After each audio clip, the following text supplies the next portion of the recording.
역대상 13장 13절에서 14절의 말씀입니다. 이성원 학생 나와서 성경 봉독하겠습니다.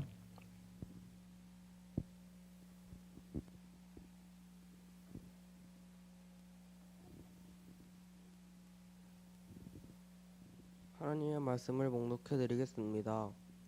다윗이 궤를 옮겨 자기가 있는 다윗성으로 메어들지 못하고 그 대신 가드 사람 오벳에돔의 집으로 메어가니라. 하나님의 궤가 오벳에돔의 집에서 그의 가족과 함께 석 달을 있으니라. 여호와께서 오벳에돔의 집과 그의 모든 소유에 복을 내리셨더라. 아멘.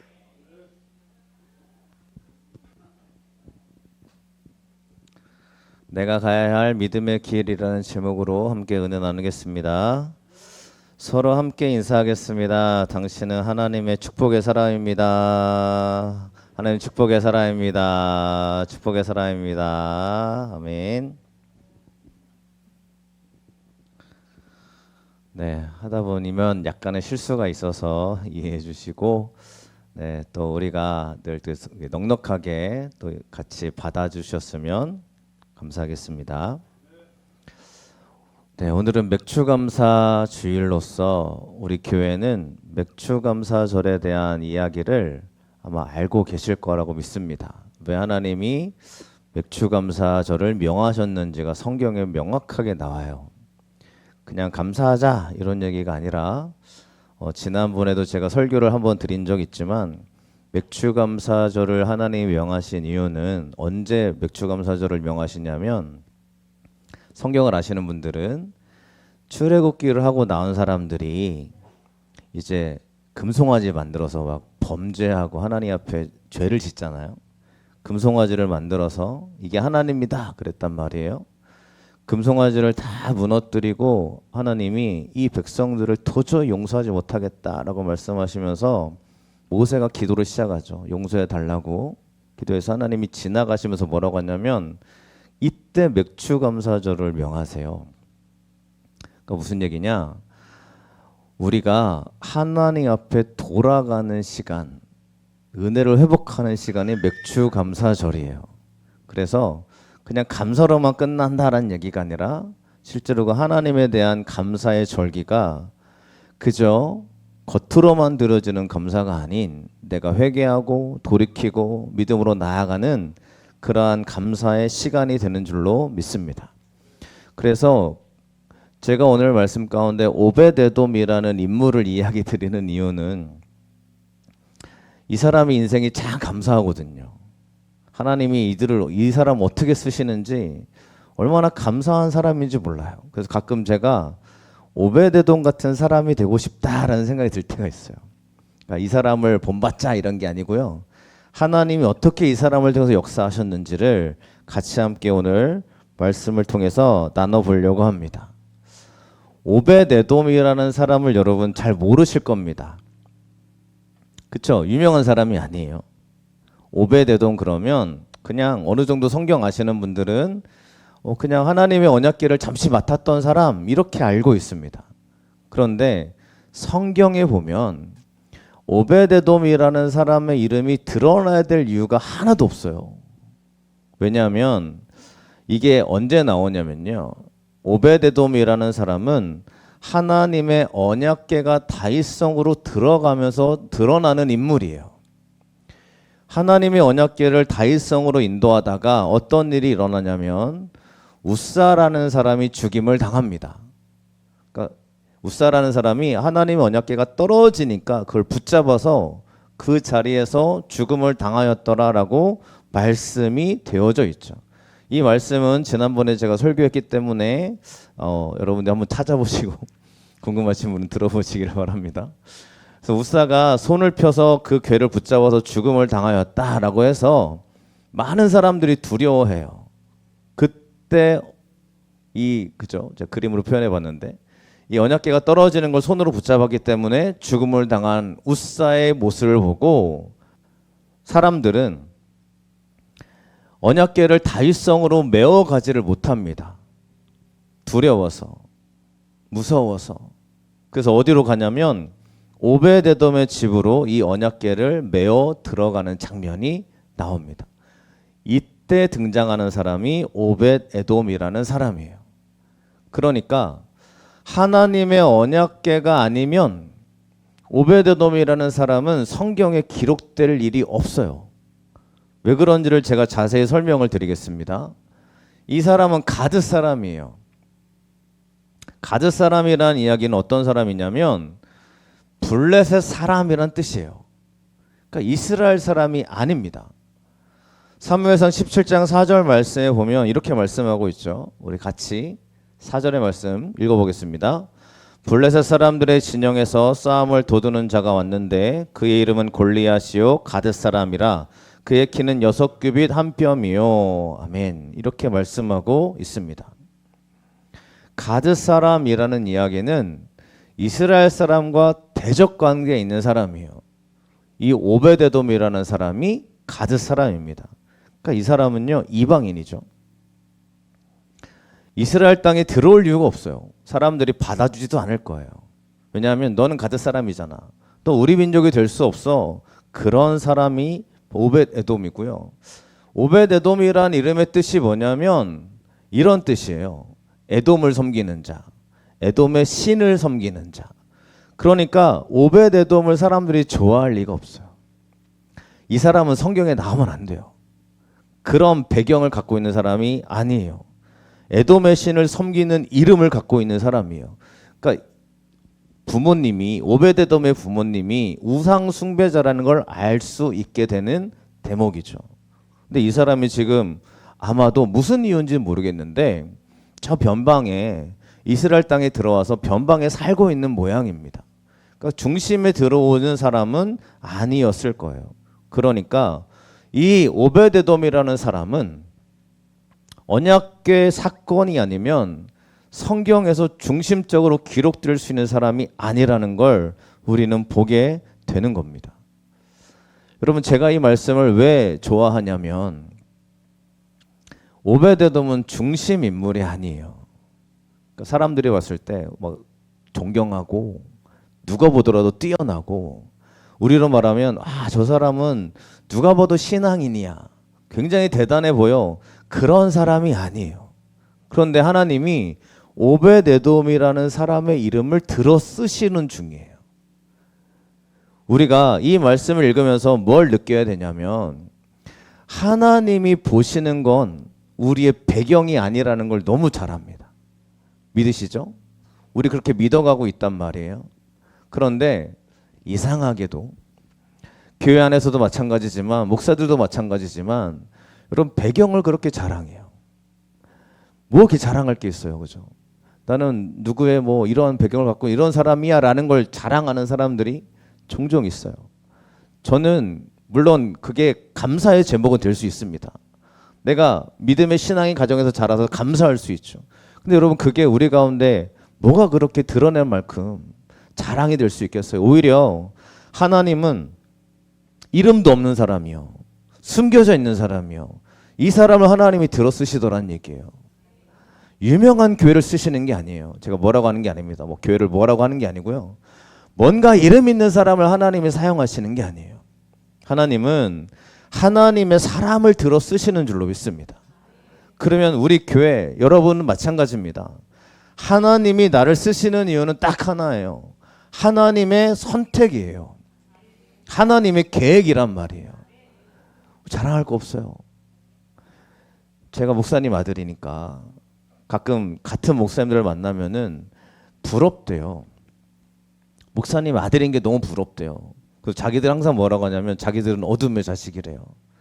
자기들은 아빠가 믿는 사람들이 아니래요. 그렇게 자라왔대요. 저보고 하는 말이 너는 빛의 자녀니까 빛의 자녀니까 잘 되는 거 아니냐고. 우리 교회가 잘 되는지 모르겠습니다. 잘 되고 있는 줄로 믿습니다. 근데 잘 되는 거 아니냐고 막 그렇게 얘기를 합니다. 여러분 그게 그것 때문에 그런 거예요. 우리 개척 초기부터 같이 했던 여러분들 저희 아버지한테 죄송합니다. 우리 아버지가 이 방송을 볼지도 모르겠는데 저희 아버지가 물론 기도 많이 주셨죠. 또 우리 부모님도 기도 많이 주셨죠. 근데 여러분 우리 개척을 지나오면서 누군가의 도움을 받았어요? 배경이 소용이 있었어요? 우리가 개척해서 여기까지 오면서요. 여러분 저에게 있는 그 수많은 것들이 저에게 직접적인 그런 도움이라기보다 하나님이 세워가시는 장면들을 우리는 보고 있는 줄로 믿습니다. 오베데돔이라는 사람은요, 사람들이 배척하고 너는 안 될 존재야, 너는 이스라엘 사람이 아니야, 너는 하나님의 축복을 받을 수 있는 존재가 아니야 라고 배척했을 텐데, 성경은 이 사람을 굉장히 드러내고 쓰시더라는 장면을 보게 되는 겁니다. 따라서 여러분, 저와 여러분들이 하나님 앞에 붙들림 받기를 축원합니다. 그런 믿음의 걸음을 걸어가신다면 우리 가운데 하나님의 역사와 길이 일어나게 될 줄로 믿습니다. 저는 한번 생각해 봤어요. 내가 오베데돔이라면 어떤 마음일까? 여러분이 오베데돔이라고 한번 생각을 해봅시다. 생각을 해보세요. 근데 지금 언약궤가 들어와요.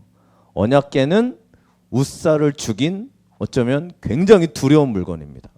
그러니까 웃사를 죽게 만들었던 언약궤가 내 집에 들어옵니다. 두려움의 물건이죠. 여러분, 이걸 우리가 흔쾌히 할렐루야 감사합니다라고 우리가 받을 수 있겠어요? 아마 인간적인 생각을 갖고 있는 사람들은 이런 생각을 갖고 있을 거예요. 아니, 이것 때문에 사람이 죽어나갔는데 이걸 우리 집에 드린다고? 그럼 나보고 죽으라는 거야. 그죠? 얼마나 나를 우습게 여기면은 자기 이스라엘 백성들에게 언약궤를 보내는 게 아니라 내가 이방인이니까 이러는 거야? 왜 나한테 이 언약궤를 보내는 거지? 라고 생각할 수 있지 않겠습니까? 저는 그런 마음이 들 수 있을 것 같아요. 그렇지 않겠어요? 그런데 하나님의 계획은 뭐였어요? 우리가 성경을 읽어보면요, 하나님의 계획은 오베데돔이 이 언약궤를 감당함으로 말미암아 축복의 사람이 되는 걸 보여줘요. 그리고 그 사람이 이 언약궤를 잘 보관함으로 말미암아 하나님의 기적을 일으키는 사람으로 나아가는 장면들을 성경이 보여주고 있다는 거예요. 여러분, 우리가 어떤 생각을 의지해야 되겠어요? 하나님의 생각을 의지해야 되지 않겠습니까? 하나님의 계획을 바라봐야 되지 않겠습니까? 그러면 하나님의 계획을 믿고 내가 믿음으로 주님을 붙잡고 나아가시기를 간절히 축원드립니다. 저는 개척할 때 얼마나 원망했는지 몰라요. 얼마나 원망했는지 몰라요. 맞죠? 개척을 하면서 하나님 왜 제가 개척을 해야 됩니까? 라고 참 굉장히 많은 불안과 두려움 속에 빠져 있었어요. 인간적인 생각에 빠졌죠. 나 뭐 죽으라는 거야 하나님? 어떡하라는 거야 하나님? 굉장히 많은 원망을 많이 했습니다. 실제로 제가 종종 고백했지만 3개월 해보고 안 되면 그만둘 생각이었거든요. 3개월 동안 했는데 여러분, 한 가정이 살아가려면 집이 있어야 되잖아요. 집 있으면 우리 집도 없을 때니까 집을 들어가서 월세도 내야죠. 보증금도 있어야죠. 또 교회를 개척해서 교회 건물을 얻으려면 보증금 있어야죠. 교회 월세 내야죠. 그럼 그걸로 끝나는 게 아니라 우리 가족이 내 가족인데 내 가족 살아갈 수 있는 한 달 최소한의 금액이 필요할 거 아닙니까? 그거를 따져보고 계산해 보니까 계산이 안 되는 거죠.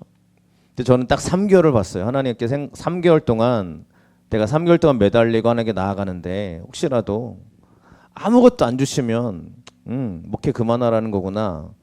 더 이상 나에게는 하나님이 나를 보살피지 않는구나. 약간 그런 마음으로 시작했거든요. 1개월, 2개월, 3개월 지나가는데 정말 기적과 같은 일들이 일어나기 시작을 합니다.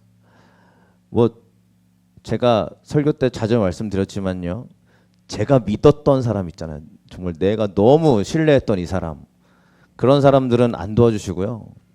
정말 저와 상관없었던 사람들이 많이 도와주시더라고요.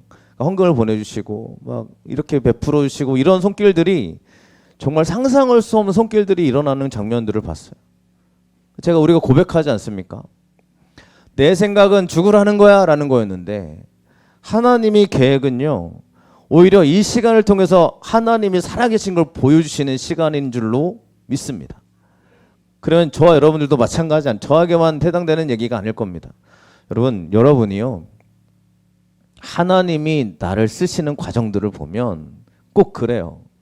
하나님 이렇게까지 나를 낮추셔야 됩니까? 라고 나를 무너뜨리실 때가 있지만 여러분 그거는 내 생각이고요.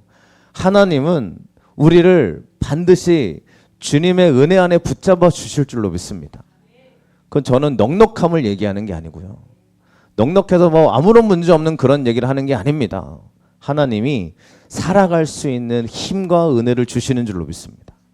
그것은 여러분들에게 있어서 주님의 은혜 안에 고백되는 실제적인 고백이 되시기를 바랍니다. 그런 은혜가 있어야 되지 않을까요? 오베데돔은 그렇게 삶이 시작이 됩니다.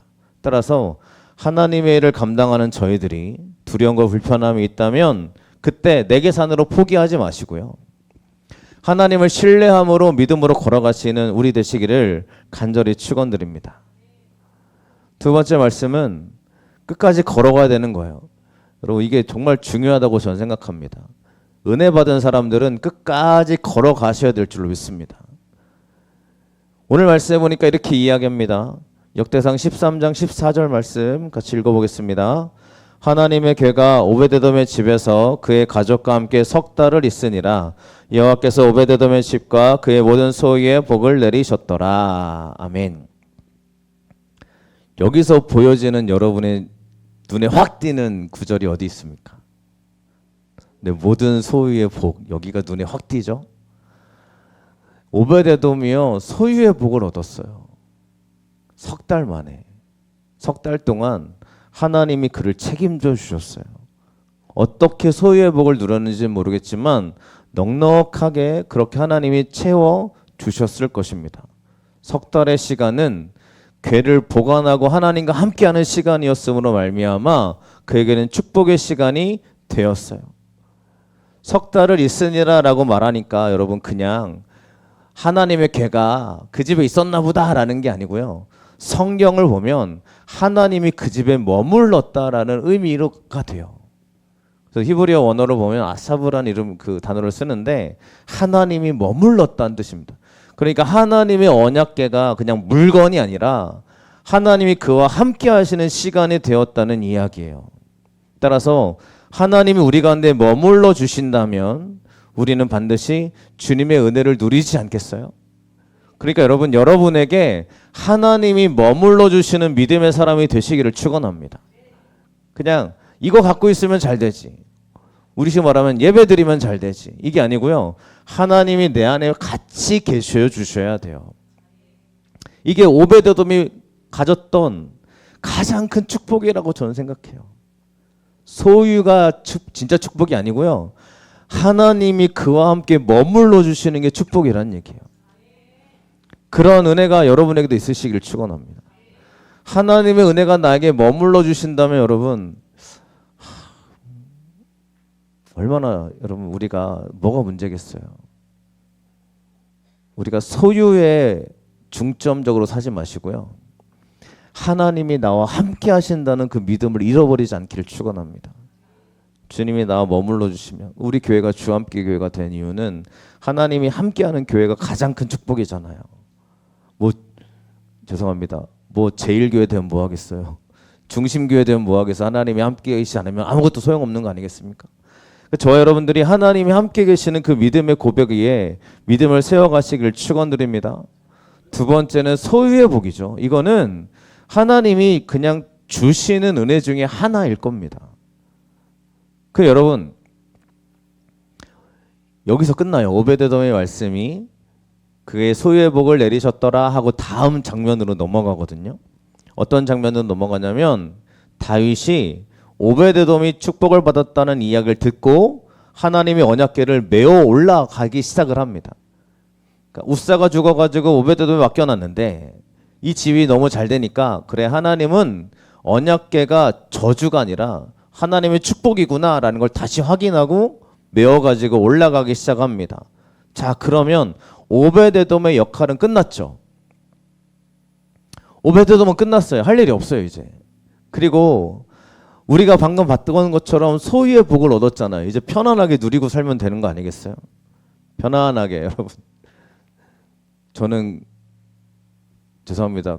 그럴 수도 있을 것 같아요. 막 넘치는 막 재정을 갖고 있는데 이제 누리고 살면 되잖아요. 편안한 삶. 오베드돔이 어디 가 있냐면요. 오베드돔이 이렇게 말씀하고 있어요. 역대상 15장 24절 말씀 같이 읽어보겠습니다. 제사장 스바냐와 요사밧과 느다넬과 아미세와 스가랴와 분하야와 엘리에셀은 하나님의 궤 앞에서 나팔을 부는 자요 오베드돔과 여이야는 궤 앞에서 문을 지키는 자이더라. 아멘. 오베드돔이 언약궤를 3개월 동안 잘 보관하고 하나님이 그와 함께 계셔서 소유의 축복을 얻었잖아요. 그러면 누리면 되지 않겠습니까? 그런데 오베드돔의 목적은 소유가 아니었던 것 같아요. 하나님을 떠나지 않는 거예요. 언약궤가 들어가니까 따라가요. 따라가서 하나님의 궤 앞에는 문을 지키는 자가 됩니다. 여러분, 문지기가 됐어요. 오베드돔이. 그냥 이 사람이 편안하게 누려도 될 수 있는 시간이 찾아왔는데 이 사람의 진짜는 소유가 많아지는 게 진짜가 아니었어요. 그래서 여러분 조심하셔야 되는 게 뭐냐면 교회 안에서 이런 얘기 많이 합니다. 하나님 믿었더니 내가 축복받아가지고 병고침을 받았어요. 하나님 믿었더니 저에게 막 이 길이 열려가지고 취업이 잘 돼가지고 이렇게 축복을 누렸어요. 하나님 믿었더니 우리 자녀들이 길이 잘 열렸어요. 이런 걸 조심해야 돼요. 그게 진짜 목적이 아니거든요. 진짜는 하나님을 떠나지 않는 거예요. 주님께 붙어 있는 거예요. 근데 우리가 하나님께 목적을 두고 살아가는 게 아니라 소유의 눈이 팔려가지고 뭐가 잘 되는 게 보여지니까 그런 이야기 사람들의 이야기가 자꾸 들리니까 여러분 그런 길을 걸어가면요 저는 반드시 어쩌면 문제가 일어난다고 생각을 합니다. 그 우리의 목적이 뭐예요? 하나님 따라가야 되잖아요. 이 문지기는 좋은 위치가 아닙니다. 왜냐하면 문지기는 레위인들이 감당하는 일들이었는데요. 다윗 시대에는 약 4,000명으로 구성된 문지기가 있었다고 해요. 그 중에 한 사람이에요, 여러분. 그러니까 수많은 사람들이 존재해요. 눈에 띄는 위치도 아니고요. 뭔가 성공한 위치도 아니에요. 4,000명이나 되는 레위인들이 돌아가면서 문지기 하는 거예요. 그런데 그 자리에 오베드돔이 있는 거예요. 저도 그렇지만 우리가 잘 되는 게 뭔지를 봐야 돼요. 잘 되는 건 눈에 띄게 뭔가 좋아지는 게 아니라 하나님을 떠나지 않고 하나님 은혜 안에 있는 사람들이 저는 잘 된다고 믿습니다. 여러분 그런 믿음의 길을 여러분들이 걸어가 주시기를 축원합니다. 하나님이 오베데돔을 축복하시는 이유는 여기 있다고 생각해요. 그가 소유의 복을 누리는 걸로 말미암아 사람들한테 야 봤냐? 나 언약궤 보관했더니 소유가 많아졌다. 야 나 이런 축복을 누렸다. 이게 자랑이 아니었어요. 그는 하나님을 따라가는 게 자랑이었고 하나님과 함께 거하는 게 그에게 자랑이었는 줄로 믿습니다. 그랬더니요 하나님이 어떻게 하시냐면 역대하 26장 8절에 보니까 이렇게 얘기합니다. 8절 말씀 읽어보겠습니다. 이는 다 오베데돔의 자손이라 그들과 그의 아들들과 그의 형제들은 다 능력이 있어 그 직무를 잘하는 자이니 오베데돔에서 난 자가 62명이며 아멘. 여러분 자녀들도 축복을 받아요. 오베데돔이 잘했기 때문이라고 보기는 좀 어렵지만 하나님 안에서 이 자녀들과 형제들이 이 믿음의 길을 같이 걸어가는 역사가 기록되고 있는 걸 성경은 말해주고 있더란 얘기예요. 뭐 하니까요? 하나님의 일을 감당하고 내가 드러나려고 하는 게 아니라 나는 문지기라도 좋습니다 라고 믿음으로 선포하니까 하나님이 그 가정을 보시더란 얘기예요. 저는 그러고 싶어요. 하나님이 우리를 막 보시고 우리 교회를 보시고 여러분들 하나님 보시고요. 하나님의 은혜로 여러분을 채워주기를 저는 보기를 원합니다. 그렇게 기도하기를 원합니다. 근데 이게 바뀌어가지고 야 이렇게 하면 내가 우리 가족이 축복받는데 열심히 일하자. 오베데돔은 그러지 않았다니까요. 그는 이미 축복을 받았기 때문에 혼자 편안하게 살 수도 있어요. 자녀들한테 막 재산 물려주고 살 수 있죠. 근데 오베데돔은 그 모든 걸 버리고 문지기로 따라가서 그 어떤 것도 바라지 않고 문지기로 있다 보니까 하나님이 그의 모든 환경까지도 이렇게 정말 은혜의 고백을 드릴 수 있도록 만들어주는 성경의 구절을 우리가 보게 되는 겁니다. 여러분, 문제기라도 기뻐하시기를 축원합니다. 하나님 안에 있는 것을 기뻐하시기를 바랍니다. 우리 교회가요, 이 용문동으로 이사를 와서 여기서 두 번째 성전으로 지금 나아가고 있는데, 이게 자랑이 아니고요, 여기서 하나님이 이곳에 함께 하심으로 은혜를 충만하게 부어주시는 우리 교회가 되기를 너무 원합니다. 저도 마찬가지예요. 제 이름 드러나는 게 아니라 하나님의 이름이 드러나기를 원합니다.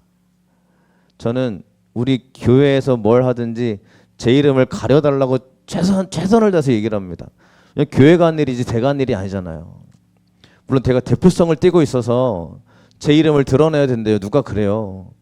주함교회 이준호 목사가 이렇게 했습니다. 이렇게 드러내야 된대요. 근데 저는요, 제 이름을 가리고 싶은 게 너무 많아요. 제가 한 게 아니거든요. 교회에서 한 거잖아요. 하나님의 은혜로 한 거잖아요. 근데 제가 중심에 있으면 안 된다고 생각해서 저는 계속 빼달라고 얘기를 합니다. 근데 기사에 날 때마다 자꾸 넣어주셔가지고 제가 항상 부탁을 드리는데, 여러분, 우리가 하나님께 나아갈 때는요, 우리의 이름이 드러나는 걸 별로 좋아하지 마세요. 여러분의 이름이 드러나는 걸 별로 좋아하지 마세요. 이 교회, 이 장로님이 너무 유명해, 너무 신실해, 우리 장로님 너무 대단해, 여러분 그거 좋아하지 마세요. 그럴수록 조심하셔야 되고요, 그럴수록 내려오셔야 돼요. 우리 교회 보니까 이 사람이 정말 참 신실하고 뭐든지 열심히 하고, 이 사람 대단해, 물론 우리 칭찬해 주고요, 그 사람을 높여주고요, 같이 감사하는 건 해야 되지만, 여러분 그 당사자가 내가 되잖아요. 그러면 그거 기쁨으로 여기지만 여러분 조심하셔야 됩니다. 나를 교만하게 만들어요. 목사로서 항상 조심해야 되는 게 뭐냐면, 제가 교만한 자리에 올라가지 않으려고 너무너무 노력을 많이 합니다. 우리 성도님들이 저를 사랑해 주셔서 베풀어 주실 때가 있어요. 베풀어 주실 때마다 제가 하나의 안전장치를 마련하는데, 안전장치가 뭐냐면 베풀어 주시는 건 다 하나님께 드리자라는 개념을 갖고 있어요. 그러려고 노력해요. 그래서 누군가 저에게 주시면 드리려고 합니다. 제가 이런 말씀을 왜 드리냐, 여러분, 우리가 하나님께 맡겨주신 일은 내가 드러나는 자리가 아니라 하나님의 은혜가 드러나는 자리가 되어져야 될 줄로 믿습니다. 저는 이 말씀을 우리가 잊지 않고 기억했으면 좋겠어요. 시편 84편 10절 말씀인데 같이 읽어보겠습니다. 주의 궁정에서의 한 날이 다른 것의 첫날보다 나은즉 악인의 장막에 사는 것보다 내 하나님의 성전 문지기로 있는 것이 좋사오니. 아멘. 하나님의 문지기로 있는 것이 오히려 기쁨이 되시기를 축원합니다. 따라서 은혜 받은 사람, 축복받은 사람은 하나님의 일을 감당하려고 하는 사람들입니다. 기쁨으로 따라가는 거예요. 그런 은혜가 우리 가운데 있으시기를 축원합니다. 말씀을 정리하겠습니다. 숨겨져 있던 오베데돔이 드러난 이유는 하나님이 싫어하고 두려웠던 언약궤를 보관했고 맡았기 때문입니다. 하나님의 일은 좋아서 하는 일이 별로 없을 거예요. 두려워요. 어쩌면 하기 싫어요. 어쩌면 내가 일을 해야 되나, 뭐 이런 생각이 들 때가 있습니다. 하지만 그 일이 나에게 맡겨지는 이유는 하나님의 축복의 역사가 기다리기 때문인 줄로 믿습니다. 두 번째로, 은혜 받은 사람은요, 나를 자랑하는 게 아니라 주님과 함께하기를 원한다라는 얘기예요. 축복받은 거 좋아하지만 그 은혜 받은 사람들은 하나님을 끝까지 따라가서 사명 감당할 수 있는 믿음의 사람 되시기를 간절히 축원합니다. 이 은혜가 있으시기를 바랍니다. 매출감사절을 맞아서 여러분에게 감사의 조건이 하나님과 함께 있는 것이 감사의 조건이 되시기를 축원합니다. 기도하겠습니다. 찬양하고 기도하겠습니다.